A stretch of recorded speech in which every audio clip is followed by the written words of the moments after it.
Hello everyone, how are you all? So I'm here again with a new part of cell structure and functions of class 9, and we will discuss plasma membrane, osmosis and diffusion in this part. So it is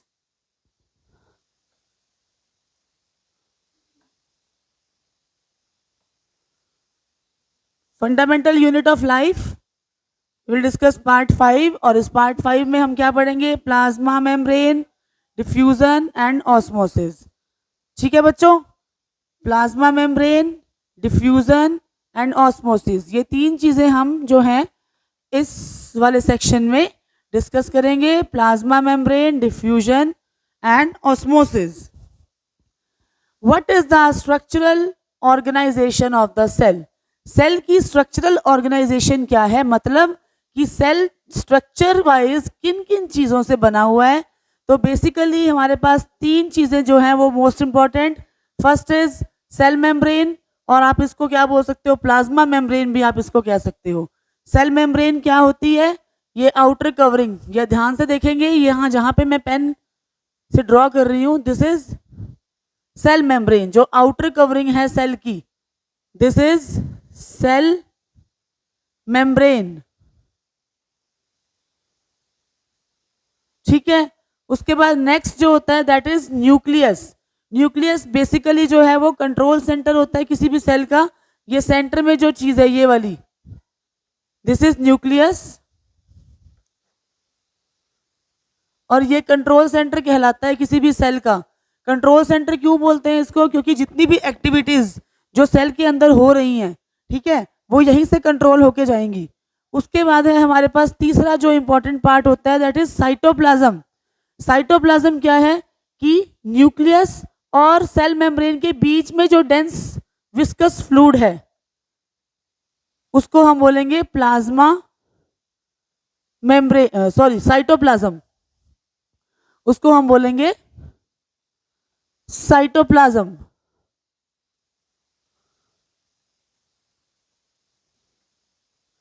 ठीक है. तो ये जो तीन basic organisation है cell की, cell membrane, और इस सेल मेम्ब्रेन को आप प्लाज्मा मेम्ब्रेन भी बोल सकते हो. सेकंड जो है न्यूक्लियस, और थर्ड जो है वो साइटोप्लाज्म. अब हम डिस्कस करेंगे वन बाय वन सारे पार्ट्स. सबसे पहले हम डिस्कस करेंगे प्लाज्मा मेम्ब्रेन को. Plasma membrane, as I earlier told you, कि it is the outermost covering of the cell. Cell की जो आउटर मोस्ट कवरिंग है, कौन सी कवरिंग सेल की?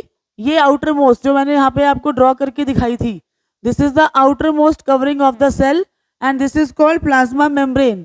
सेकेंड जो है that is it is thin, living, delicate and flexible. ये इसकी क्वालिटीज हैं. एक तो ये होती है थिन, लिविंग होती है, डेड नहीं होती, डेलिकेट मतलब बहुत सॉफ्ट होती है, और फ्लेक्सिबल. थर्ड क्या है? It is made up of lipids and proteins. Lipids और प्रोटीन से बनी होती है. उसके बाद एक टर्म आती है हमारे पास, selectively permeable membrane. Plasma membrane जो है वो सेलेक्टिवली परमिएबल मेम्ब्रेन है. इसका मतलब क्या हुआ कि ये सिर्फ अलाउ करती है कुछ सेलेक्टेड सब्सटेंस को कि सेल के अंदर आए और सेल से बाहर जाएं. That is it allows only some selected substances to come in and go out of the cell. देखो, ये प्लाज्मा मेम्ब्रेन थी आपकी. ये प्लाज्मा मेम्ब्रेन जो है it is selectively permeable. Selectively permeable का मतलब आपको बताया कि it allows only some specific selected substances to come in and go out of the cell. ये प्लाज्मा मेम्ब्रेन है. अब इसके फंक्शंस, प्लाज्मा मेम्ब्रेन के फंक्शंस करेंगे. ये प्लाज्मा मेम्ब्रेन है, इसका एक छोटा पार्ट आपको दिखा रहे हैं. फंक्शंस में number one is it provides shape to the cell. Cell को शेप प्रोवाइड करता है. सेल की जितनी भी ऑर्गेनेलिज होती है उसको बाउंड करके रखता है. ठीक है. It allows entry and exit of selected substances in and out of the cell. वही बात हो गई कि ये सेलेक्टिवली परमिएबल है, इसलिए ये अलाउ करता है एंट्री और एग्जिट की of selected substance. Selected substance मतलब क्या हुआ कि useful substance will get entry and waste substance will get exit out of the cell. अब क्वेश्चन हमारे पास आ जाता है कि how does movement of substances take place into the cell and how do substances move out of the cell. Cell में movement किस तरह से होती है, मतलब सेल के अंदर सब्सटेंस किस तरह से जाता है और सेल के बाहर. तो डिफ्यूजन और ऑस्मोसिस ये दो प्रोसेस हैं जिसके through different substances will go inside the cell and different substances which are not useful they will get out of the cell. सबसे पहले हम बात करेंगे बच्चों डिफ्यूजन की. डिफ्यूजन क्या है? The spontaneous movement of substance. देखो यहां से यहां पर, अब आपको इस फिगर से क्लियर हो रहा है बच्चों कि यहां पे मॉलिक्यूल्स की जो कंसंट्रेशन है, यहां पर जो मॉलिक्यूल की कंसंट्रेशन है वो हाई है, हाई कंसंट्रेशन है, और यहां पे जो कंसंट्रेशन है बेटा वो है लो कंसंट्रेशन. ठीक है, तो the movement of substance from a region of higher concentration to a region of lower concentration is called diffusion.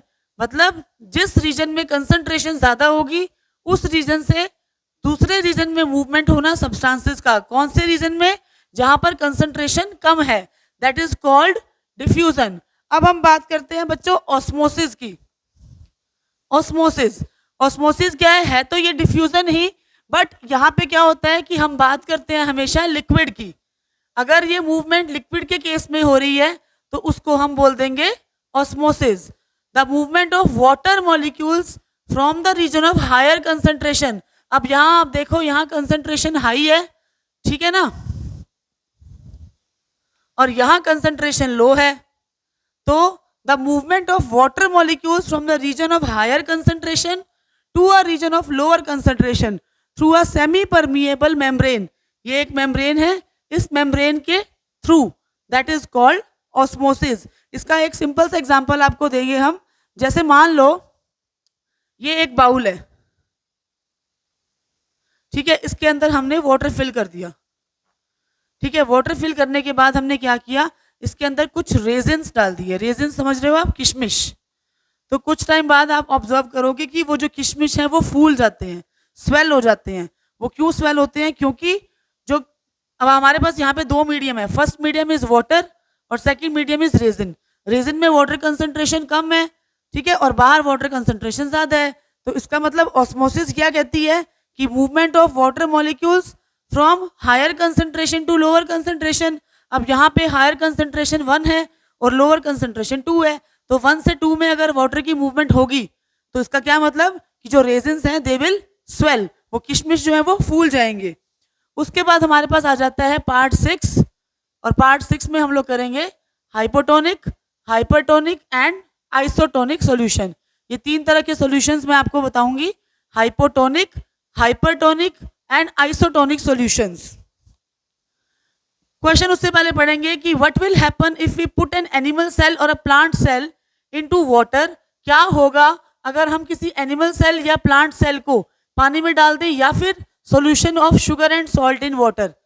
What will happen if we put an animal cell और a plant cell into water और a solution of sugar और salt. या चीनी का पानी या नमक का पानी या सिंपल पानी, इसमें अगर हम एनिमल सेल या प्लांट सेल को डालें तो क्या होगा. तो अब हम पढ़ेंगे हाइपोटोनिक सॉल्यूशन.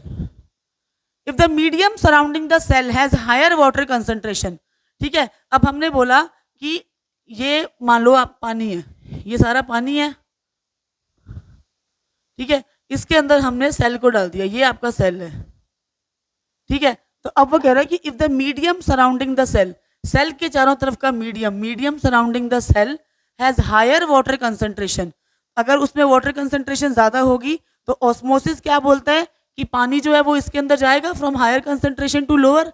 यहाँ पे लो कंसंट्रेशन है, ठीक है, तो इसका क्या मतलब होगा कि इस तरह का सॉल्यूशन जो है वो होता है हाइपोटोनिक सॉल्यूशन, जिसमें बाहर जो मीडियम है, सेल के बाहर जो मीडियम है उसमें वाटर कंसंट्रेशन ज्यादा हो. तो इस केस में क्या होगा, सेल स्वेल्स अप. ऑब्वियस सी बात है, जब मीडियम 1 से मीडियम 2 में जा रहा है और मीडियम 1 में वाटर कंसंट्रेशन हाई है, यहाँ पे वाटर कंसंट्रेशन हाई है और सेल के अंदर वाटर कंसंट्रेशन लो है, तो हाई टू लो मूव करेगा. तो इसका मतलब क्या है कि cell will swell up, cell जो है वो फूल जाएगा. Next is hypertonic solution. Hypertonic solution. अब उल्टा है इसका कि if the medium has lower concentration, जिस मीडियम में सेल रखा हुआ है उस मीडियम में अगर पानी की कंसंट्रेशन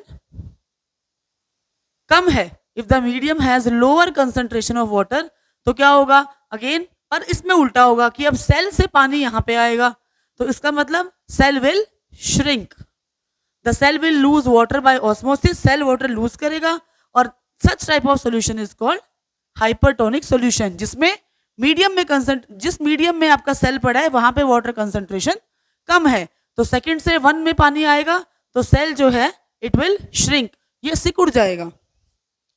उसके बाद है बच्चों आइसोटोनिक सॉल्यूशन।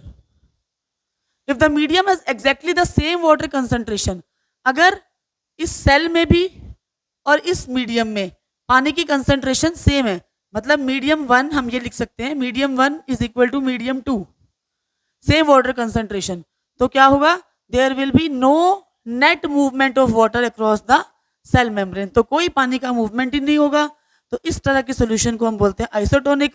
और जब अगर पानी का मूवमेंट ही नहीं होगा तो इसका मतलब cell will stay same size, cell जो है वो सेम साइज का रहेगा। ठीक है, आई होप आपको हाइपरटोनिक और आइसोटोनिक सॉल्यूशंस जो है वो समझ में आ गए। अब लास्ट क्वेश्चन हमारे पास आ जाता है कि what will happen if we put an animal cell और plant cell into a solution of sugar और सॉल्ट, तो क्या होगा कि अगर सॉल्यूशन हाइपोटोनिक है, पहले बता चुकी हूं कि अगर सॉल्यूशन हाइपोटोनिक है तो सेल जो है वो स्वेल करेगा, फूल जाएगा, सॉल्यूशन अगर हाइपरटोनिक है तो cell will shrink, and if the solution is isotonic then cell will remain the same. तो आई होप आपको हाइपरटोनिक और आइसोटोनिक सॉल्यूशन समझ में आ गए। तो very soon I will be back with next 2 parts of this chapter. Thank you.